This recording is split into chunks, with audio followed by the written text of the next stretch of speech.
చిత్రీకరిస్తారు. ఈ రోజు కాంగ్రెస్ పార్టీ దయతోటి ఒక ఎమ్మెల్సీగా ఎన్నుకోబడ్డావు మల్లన్న. మరి నీకేమైనా అభ్యంతరాలు ఉంటే చరిత్రలో ఏ పార్టీ చేయని విధంగా 50 రోజులు బీసీ గణన కులగణన డోర్ టు డోర్ చేయడం జరిగింది. నీకు ఒక హక్కు ఉంది. నువ్వు ఒక ఎమ్మెల్సీ శాసన మండలి సభ్యునిగా నువ్వు న్యాయంగా అక్కడ మాట్లాడొచ్చు కదండి. నీకు అభ్యంతరాలు ఉంటే చెప్పొచ్చు కదండి. ప్రకాష్ గారు ఒక ప్రశ్న అడుగుతా. ఇవాళ తీన్మార్ మల్లన్న గారు మాట్లాడుతూ ఒక ఇంట్రెస్టింగ్ స్టేట్మెంట్ ఒకటి చెప్పారు.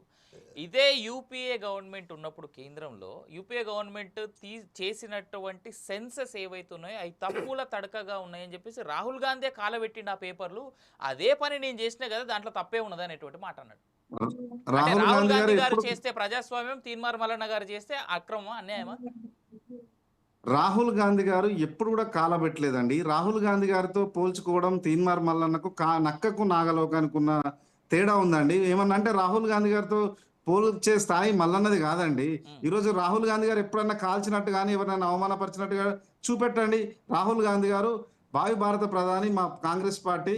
అతను ఎప్పుడైనా కూడా న్యాయంగా బడుగుల పక్షాన రాహుల్ గాంధీ గారి దిశానిర్దేశం ప్రకారమే ఈరోజు గౌరవ ముఖ్యమంత్రి రేవంత్ రెడ్డి గారు తెలంగాణలో ఈ కులగణన సర్వే చేస్తున్నారండి. అది గమనించి మాట్లాడాలండి మల్లన్న గారు. అవును కదా, రాహుల్ గాంధీ గారు చేసిన ఒక్క నిమిషం ప్రకాష్ గారు, నేను మళ్ళీ ఒకసారి I will come back to you. ఒకసారి నేను వెంకటరెడ్డి గారి దగ్గరికి వెళ్దాం. వెంకటరెడ్డి గారు మీరు రెండు నాయకుల మధ్యలో ఉన్నటువంటి మాటలు వింటా ఉన్నారు. అదేవిధంగా నాకు తెలిసి మీరు కూడా అబ్జర్వ్ చేసే ఉండాలి. తీన్మార్ మల్లన్న గారు పెట్టినటువంటి ప్రెస్ మీట్ చాలా క్లియర్గా ఇటు బీజేపీ పైన కూడా చాలా క్లియర్ స్టేట్మెంట్స్ అన్నారు ఆయన. రేవంత్ రెడ్డి బీజేపీతో కలిసి పనిచేస్తూ ఉన్నాడు, అందుకే బీజేపీకి 8 ఎంపీ స్థానాలు వచ్చినాయి, లేదంటే అసలు ఇలా బీజేపీ గవర్నమెంటే ఉండేది కాదనేటువంటి స్టేట్మెంట్ అన్నారు మల్లన్న గారు. దాంట్లో క్వశ్చనే లేదు. ఆయన చెప్పే అన్ని కూడా అబద్ధాలు. ఎందుకంటే భారతీయ జనతా పార్టీ ఆయన అవసరం నాకు అర్థం కాదు. భారతీయ జనతా పార్టీలో ఉండి ఆయన బయటికి పోయి ఎమ్మెల్సీగా కాంగ్రెస్ పార్టీ నుంచి గెలిచిండు కదా. ఆయన అంతకుముందు 2019లో ఇండిపెండెంట్ గెలిచినప్పుడు ఆయన ఎక్కడ పోయాడు? అప్పుడు బీసీలు కనపడలేదా? తర్వాత మళ్ళా 2000 ఇప్పుడు మొన్న ఎమ్మెల్సీ మళ్ళా ఎన్నికల్లో కాంగ్రెస్ పార్టీ తరఫున పోటీ చేసిండు కదా. ఇవన్నీ ఏంటంటే బుద్ధ జల్లే రాజకీయాలు తప్పితే భారతీయ జనతా పార్టీ మీద. భారతీయ జనతా పార్టీ ఇండిపెండెంట్ ఒకటే పార్టీ, ఏ పొత్తు లేకుండా బీఆర్ఎస్ కానీ కాంగ్రెస్ పార్టీ కానీ ఏ పొత్తు లేకుండా ఏ చేయాలనుకున్నా అది చేస్తా ఉన్నాం మేము. బీఆర్ఎస్ చేసిన అవినీతి కుంభకోణాలన్నీ కూడా తెలంగాణ రాష్ట్ర ప్రజలకి పాదయాత్ర ద్వారా ఇంటింటికి ఊరు తిరిగి మేము చెప్పాం కాబట్టి ఈరోజు బీఆర్ఎస్ పని ఖతం చేసాం. అది అందరికి తెలుసు అది. సో దాంట్లో భాగంగా మేము బీఆర్ఎస్ తో కానీ కాంగ్రెస్ పార్టీతో కానీ ఇంకెవరితో కానీ పొత్తు పెట్టుకోవాల్సిన అవసరం లేదు. భారతదేశంలోనే ప్రధాన ప్రతిపక్ష పార్టీ మాకు ఎవరు అంటే కాంగ్రెస్ పార్టీ. ఈ తెలంగాణ రాష్ట్రంలో కూడా కాంగ్రెస్ పార్టీ ఉండబోతా ఉంది. ఈ తెలంగాణ రాష్ట్రంలో కాంగ్రెస్ పార్టీకి ఆల్టర్నేటివ్ గా భారతీయ జనతా పార్టీ ఉండబోతా ఉంది. ఇది అందరూ కూడా గమనించాలి.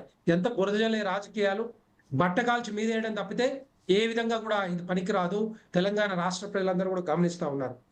తీన్మార్ మల్లన్న ఆయనకు మంచి పర్లేదు, బాగానే కాంగ్రెస్ పార్టీ తరఫున ఎమ్మెల్సీగా పోటీ చేసిండు, గెలిచిండు. మంచి, ఎందుకంటే ప్రతి ఒక్కరు కూడా బీసీలు కానీ ఎస్సీలు కానీ ఎస్టీలు కానీ ఓసీలు కానీ అందరూ కూడా కలిసి సరే ఒక బీసీ బిడ్డ గెలిస్తే రేపొద్దున మరి తెలంగాణ రాష్ట్ర ప్రజలకు కొంత గ్రాడ్యుయేట్ తరఫున ఆయన బాని వినిపిస్తాడు అనుకున్నాడు. కానీ చాలా తక్కువ శాతంలో చాలా తక్కువ టైంలో మరి ఎవరైతే ఓట్లు వేసిర్రో వాళ్ళందరి మద్దతు లేకుండా కూడా ఇప్పుడు ఈరోజు మరి వాళ్ళందరూ కూడా ఏం చూపిస్తున్నారంటే ఈ తీన్మార్ మల్లన్న అంటాడు, ఇష్టం వచ్చినట్టు వాగుతుంటాడు, ఇష్టం వచ్చినట్టు మాట్లాడుతూ ఉంటాడు. ఒక రాజ్యాంగ హోదా కల్పించిన ఇదే ప్రజలు, ఇదే గ్రాడ్యుయేట్స్ ఈరోజు ఆయన మాట్లాడే మాటలకి చేసే చేతలకి పొంతన లేదు.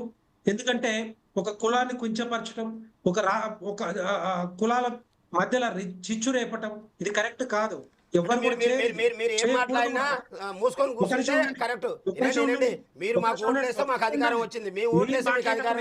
మీరు ఎంతమంది రాష్ట్ర జనాభాలో మీ వాటా ఎంత, మీరు ఎంతమంది గెలిపించినాం, మేము ఎంతమంది గెలిపించినాం, నువ్వెన్ని ఓట్లు వేస్తున్నావు, మేమెన్ని ఓట్లు వేస్తున్నాం. నువ్వు ఓట్లేస్తే తీర్మానం వల్ల మీ ఓట్లేస్తే మీరు రాలేదా? మీరు వేస్తే మేము వచ్చినాం, మా ఓట్లతో రాలే. మా ఓట్లు మీకు వేయలేదా? ఓపుకుండాలి. మా ఓట్లు మీకు వేయలేదా అంటున్నావు? అన్న, ఎట్లా మాట్లాడుతావు? నువ్వు ఆగు. నువ్వు ఆగు ముందు, నువ్వు మాట్లాడే ముందు నువ్వు మేము ఆగు. ఓట్లు వేసినావు, ఏం అతి తక్కువ మాట్లాడుతావు? కాలంలో ఆగు. వచ్చిండు.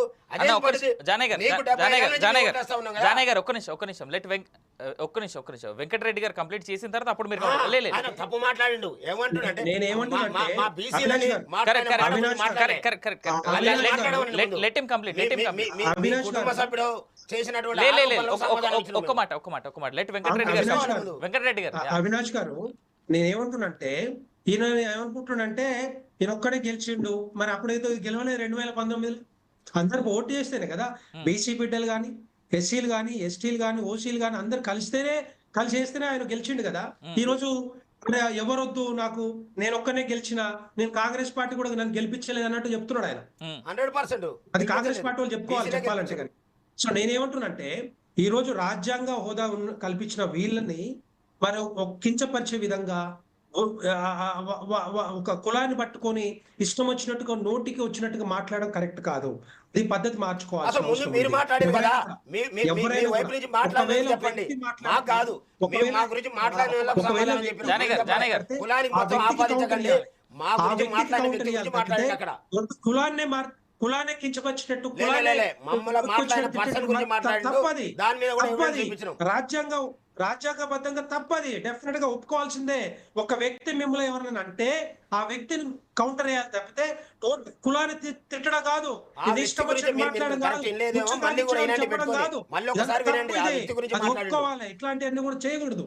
ఎందుకంటే మీరే ఇదే కాంగ్రెస్ పార్టీలో డెఫినెట్ గా ఎస్ బీసీ కులగణన చేశారు, దాని మీద సైంటిఫిక్ లేదని చెప్పి మేము కూడా అన్నాం. ఆ సైంటిఫిక్ ఆ స్టడీ చేశాక, దాన్ని కులగణన చేశాక దాన్ని పెడితే బాగానే ఉన్నది. దాని మీద కొంత మరి అసెంబ్లీ పెట్టిన మొత్తం కరెక్ట్ చేసిన తర్వాత రిపోర్ట్ ఇచ్చిన తర్వాత అసెంబ్లీలు పెట్టి ఎస్ ఇట్లా చేస్తే బాగుంటుందని చెప్పాలి.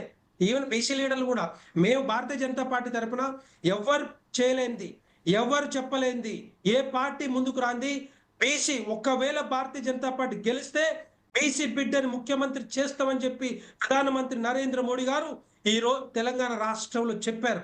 అది మేము చేసింది కాంగ్రెస్ పార్టీ కాదు, ఏదో ఈ రోజు మీరు కులాల మధ్య రెచ్చగొట్టంగానే మీకు బీసీలు మీ అంటారు అనుకుంటున్నారు. ఇదే బీసీలు ఈ నల్లగొండ ఖమ్మం వరంగల్లో నిన్న ఎమ్మెల్సీ ఎన్నికల్లో మరి ఎంతమంది వేసిర్రు? మీ బీసీ బిడ్డలు ఎందుకు గెలిపించలేదు? 50 ఏళ్ల చరిత్ర మీకే నోట్లు పడ్డాయి, నెల రోజుల చరిత్ర మాకే నోట్లు పడ్డాయి. చూడండి ముందు 50